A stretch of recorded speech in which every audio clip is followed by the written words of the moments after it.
E quem aí nunca viu um episódiozinho que seja de Sabrina Aprendiz de Feiticeira na televisão quando era mais novo? O Mundo Sombrio de Sabrina é uma releitura dessa série do final dos anos 90, mas pra ser muito sincera, eu acho que a única coisa igual de verdade entre as duas séries é a premissa básica. A bruxa adolescente, que acabou de fazer 16 anos, que é metade mortal, metade bruxa e mora com as duas tias. De resto, existem muitas diferenças, não somente nas histórias ao longo dos episódios, como também nos detalhes da história principal. Eu resolvi fazer esse vídeo de crítica um pouquinho diferente. Nessa primeira parte do vídeo eu vou falar um pouco do que eu achei na série no geral, sem dar spoilers. E na segunda parte eu vou fazer minha crítica quanto ao final da temporada, mas pode ficar tranquilo que quando for começar a ter spoilers eu vou avisar aqui. Então se você ainda não assistiu a série, se tá procurando uma opinião pra saber se vale a pena começar ou não, pode ficar aqui por enquanto até eu dar o avisinho. Na história, a Sabrina está prestes a fazer os seus 16 anos, no começo da série, no começo da temporada. Aqui a Sabrina já sabe que é uma bruxa diferente da série dos anos 90 e sabe também o que significa os 16 anos na idade de bruxa. Significa que ela vai ter que passar pelo chamado batismo sombrio. E se ela optar passar por esse batismo, ela vai ter que largar de vez toda a ligação dela com o mundo dos mortais. O grande problema é que ela não quer ter que escolher entre o mundo dos mortais e o mundo lá dos bruxos, porque ela frequenta uma escola normal, ela tem amigos nessa escola, ela tem um namorado, ela gosta da vida dela com os mortais, mas ela também gosta da parte bruxa dela. Então esse é o grande dilema da Sabrina, ela ter que escolher entre esses dois mundos que ela gosta,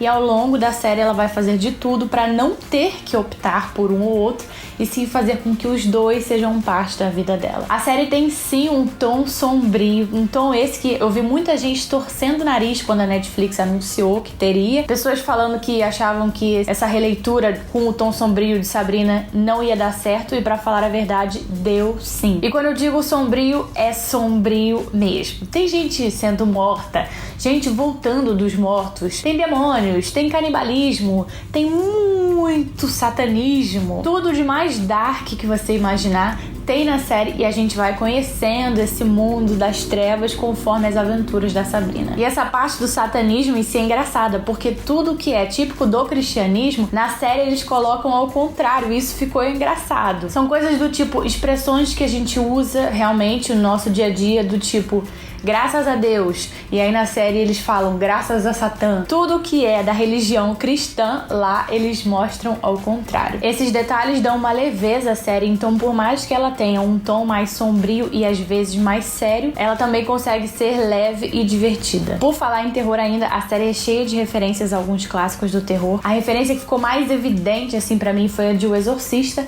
mas também tem referência à Noite dos Mortos-Vivos e alguns outros clássicos. Pra mim, o equilíbrio que a série consegue fazer entre terror, aventura e fantasia ficou muito bom, porque fez com que essas 10 horas de episódios da primeira temporada ficassem muito mais leves. Em relação aos personagens, a série consegue dar uma pequena aprofundada em cada um, o suficiente para fazer com que a gente conheça melhor as personalidades deles e, consequentemente, se importe com o destino deles. A tia Zelda é aquela bruxa séria que gosta de seguir à risca todos os mandamentos do Senhor das Trevas. Tia Hilda é aquela tia maneira, fofinha, que tá sempre sorrindo e que ajuda a Sabrina em tudo que ela precisa. O primo Ambrose, que é um personagem que não existia na série de comédia da década de 90, também é um personagem super legal e que ajuda a Sabrina nas merdas que ela faz. As irmãs estranhas, que são bruxas que enchem a porra do saco da Sabrina porque elas não gostam do fato dela ser metade mortal, metade bruxa. Harvey, o namorado da Sabrina, que também existia na série dos anos 90, é um cara super fofinho, mas sabe de nada, inocente, tadinho. As duas amigas mortais da Sabrina, que estudam no colégio normal que ela frequenta, a Suzy e a Rosie, são personagens que ganham um pouco mais de importância pra série lá pra metade só. Importância que eu digo pra trama principal, não que elas sejam descartáveis no começo, tá? E a nossa protagonista, Sabrina, vivida pela atriz Kiernan Shipka, não sei se eu falei o nome dela certo, é complicado. É uma adolescente de personalidade muito forte, muito teimosa e também muito cuidadora com as pessoas que ela ama. Ela ultrapassa muitos limites para proteger as pessoas que ela ama, inclusive às vezes vai contra até alguns princípios próprios dela. Existem sim outros personagens na série, mas se eu for falar de todo mundo, vou ficar aqui tanto tempo. A série tem sim no fundo uma pegada um pouco adolescente, mas na minha opinião não tanto quanto Riverdale. Eu acho que pra quem gosta de histórias de bruxa, de terror e fantasia, essa mistura vai agradar sim. Eu finalizo por aqui a parte sem spoilers, porque eu já tô doida pra falar o que eu achei do final da temporada. Então se você ainda não assistiu a série ou se ainda não terminou, para por aqui, termina e depois você volta e assiste o restante do vídeo, tá? Bora! A temporada inteira gira basicamente em torno da Sabrina querendo arrumar um jeito de conseguir ficar com os dois mundos, o dos bruxos e o mortal. Mas aí ao longo da temporada a gente vai vendo que tem alguns desvios com as coisas que vão acontecendo com a Sabrina e ela acaba perdendo um pouco do foco principal dela, que também era derrotar o Senhor das Trevas. O problema é que essa perda de foco dela fazia parte do plano dele, né? Um plano que estava sendo executado por aquele demônio chamado Lilith, que estava no corpo da professora dela, e no final ela conseguiu o que queria, que era fazer a Sabrina assinar o nome dela no livro. Eu vou confessar que eu tinha esperanças da temporada terminar sem que a Sabrina precisasse assinar o nome dela naquele livro, mas eu realmente acho que na próxima temporada ela vai arrumar uma maneira de desvalidar aquela assinatura, ou de acabar com o livro, ou de acabar com o Senhor das Trevas em si. A gente viu aí que a intenção dele, muito provavelmente, é fazer com que a Sabrina